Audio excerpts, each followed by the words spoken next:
Pakar Hukum Tata Negara Refli Harun menanggapi pernyataan Presiden ke-7 Joko Widodo yang merasa dihina atas tudingan ijazah palsu. Menurut Refli, seharusnya Jokowi sebagai negarawan menyelesaikan isu tersebut sejak awal secara terbuka. Dikutip dari Tribun News, pernyataan itu disampaikan Refli Harun pada Rabu 7 Mei 2025. Dirinya lantas menyayangkan sikap Jokowi yang baru merespon secara emosional. Selain itu, sikap Jokowi yang memilih membalas kritik dengan upaya hukum justru menimbulkan pertanyaan publik.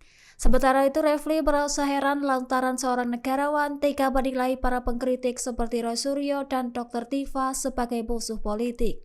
Ia juga menyoroti kecenderungan kriminalisasi terhadap pihak yang mempertanyakan keaslian ijazah Jokowi.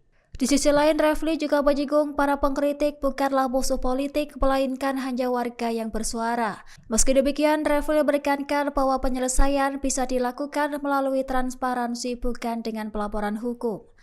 Diberitakan sebelumnya, Jokowi mengaku merasa direndahkan oleh tuduhan ijazahnya palsu. Ia menegaskan ijazahnya sah dan menyerahkan sepenuhnya proses hukum kepada aparat penegak hukum.